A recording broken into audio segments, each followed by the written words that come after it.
खुलुमबाय Bodoland एंखं television studio आं हायनास्रि गयारि दिनैनि गाहाय रादाबफोराव दङ। जौसिन फरायसालियाव मिरु सोरखारनि समायखिरालाय कभिड भेक्सिननि थाखाय रावखौबो नारसिननो हाया। आबुं बोसोरसे जानायनि उनावनो हिमन्त बिश्व शर्माया गावनि मन्त्रि सभाखौ फेहेरगोन।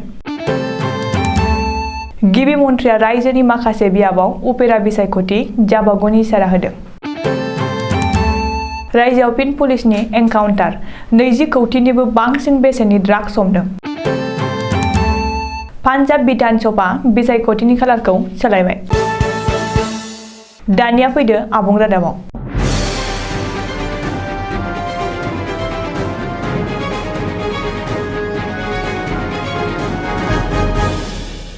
COVID-19 आरो कभिड भेक्सिनखौ लाना मिरु सोरखारा हादरनि जौसिन बिजिरसालियाव समायखिरालाय गथायदों। बे समायखिरालायाव मिरु सोरखारा फोरमायनाय बादिब्ला कभिड भेक्सिनखौ बयबो लानांगौ, नाथाय बयबो लाथारनांगौ नङा।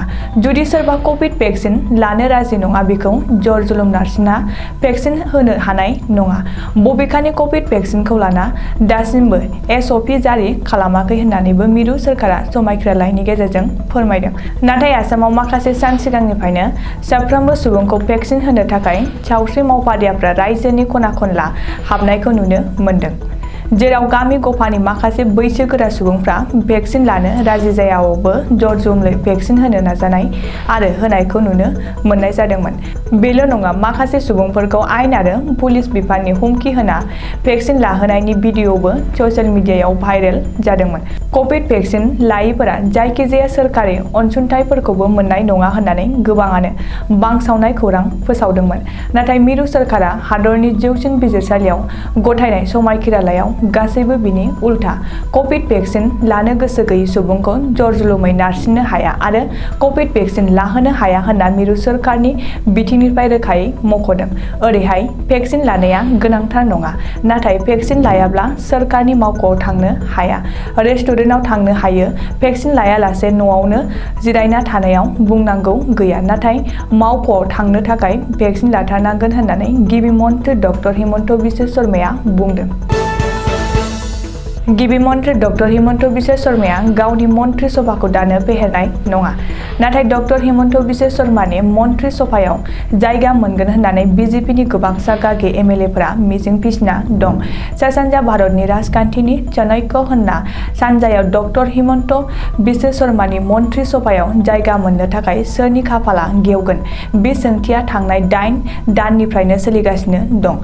गोदान बोसोरनि जागायनाय दाननि गेजेरावनो मन्त्रि सभा फेहेरनो हागौ होननानैबो मित्रजोटनि गेजेराव सावरायनाय जादोंमोन, नाथाय बेफोर गासैखौबो नेवसिदों गिबि मन्थ्रि डक्टर शर्माया। बिजेपि दैदेननाय जथायारि सोरखारा आबुं बोसोरसे जायागौमानि मन्त्रि सभायाव सोलाय सोल' खालामा आरो फेहेरा होनना गिबि मन्थ्रिया रोखायै फोसावदों। बबेखानि बे समाव मन्त्रि सभाखौ सावरायनायनि सम नङा, जौगाथायारि खामानिनि बागैसो सावरायनांगौ। मन्त्रि सभा सोलाय सोल' खालामनायनि बाथ्रा बुङोब्ला माखासे खामानिया दिन्दां जागोन, मानसिफ्रा खामानि मावि जागोन आरो आंनि आथिङावनो मानसिफोरनि होंगो दोंगोआ बांसिन जागोन होननानै गिबि मन्थ्रि डक्टर हिमन्त बिश्व शर्माया बुंदों। बेनिफ्राय बे रोखादि हिमन्त बिश्व शर्माया दानो गावनि मन्त्रि सभाखौ फेहेरनायनि बागै सानाखै। रायजोआव फिन उपेरा बिसायख'थि जानो हागौ। गिबि मन्थ्रि डक्टर हिमन्त बिश्व शर्माया आरोबाव उपेरा बिसायख'थि जागोननि इसारा होदों। गिबि मन्थ्रि शर्माया बुंदों दि कभिडनि थासारिनि थाखाय उपेरा बिसायख'थि खुंजानो गोनां बियाबफोरनि थाखाय बिसायख'थि आय'गआ बिसायख'थिनि लाहार फाहारखौ फोसावाखै आरो रायजोआव 5 बोसोरसिम उपेरा बिसायख'थि जाबाय थागोन। बबेखानि रहानि MLA शशिकान्त दासखौ कंग्रेसआ दोलोनिफ्राय होखारबाय। शशिकान्त दासआ बे समाव सोरखारजों लोगोसे दं, बेनिखायनो रहा बियाबनि गासैबो जेंना जेंगोनाखौ सुस्रांनायनि बियाबखौ मन्थ्रि पिजु हाजरिका आरो शशिकान्त दासनो होबाय होननानैबो गिबि मन्थ्रिया बुंदों। मख'नो गोनांदि रायजोनि बबे बबे बियाबाव उपेरा बिसायख'थि जागोन बियो राजखान्थिनि चाणक्य गिबि मन्थ्रि डक्टर हिमन्त बिश्व शर्मानि सानखांथिनि सायावसो सोनारगोन। रायजोआव ड्राग्स फालांगिरिनि हेंथायै आरोबाव पुलिसनि एनकाउन्टार। बे एनकाउन्टाराव ड्राग्स फालांगिरिया गोब्राब जखम जानायजों लोगोसे 20 कौटिनिबो बांसिन बेसेननि ड्राग्स हमनो हायो। बखाजान पुलिस मणिपुरनिफ्राय फैनाय गंसे ट्राकआव थिग्रोमना 115 थर साबोननि पेकेटआव 1.6 केजि लिरथायनि हेर'इनखौ बोखांनो हायो। बोखांनो हानाय हेर'इननि बेसेना 20 कौटिनिबो बांसिन जागोन होननानै मिथिनो हादों। पुलिस सुलुङाव फोरमायनाय बादिब्ला बखाजाननि मोनसे जायगायाव कौटि रांनि ड्राग्सखौ डिलिभार खालामना थांफिननाय समावनो पुलिसआ सानै ड्राग्स फालांगिरिखौ हमनो आरो नायबिजिरनायनि थाखाय जोथैसालियाव लांनाय समावनो सानैबो खारलांनो नाजायो। जाउनाव पुलिसआ गुलि गावनो गोनां जायो। बे जाथायाव ड्राग्स फालांगिरि अमीर हुसैननि आथिंआव गुलि नांना गोब्राब जखम जायो आरो सालाव रहमान मुंनि गुबुन सासे सुबुंखौबो पुलिसआ हमनो हायो। बबेखानि बखाजान पुलिसनि एनकाउन्टाराव जखम जानाय अमीर हुसैनखौ दिपु देहा फाहामसालियाव थिसननाय जायो होननानैबो पुलिस सुलुङाव फोरमायदों। पान्जाब बिधान सभा बिसायख'थिनि खालारखौ सोलायबाय। 20 फेब्रुआरि खालि खुंसिगोन पान्जाब बिधान सभानि बिसायख'थिखौ। मख'नो गोनांदि बिसायख'थिखौ 14 फेब्रुआरि खालि खुंनायनि बाथ्रामोन, नाथाय भारतनि बिसायख'थि आय'गआ दिनै फिन सावरायनानै पान्जाब बिसायख'थिनि खालारखौ फोसावो।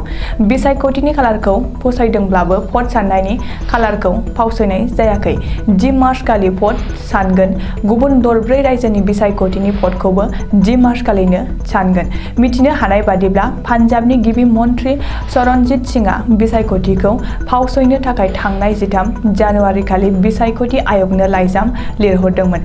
गिबि मन्थ्रिनि लाइजाम लिरहरनायनि उनावनो बिसायख'थि आय'गआ बिसायख'थिनि खालारखौ फावसयो। दिनैनि रादाबा एसेनोसै। गोजोन्थों।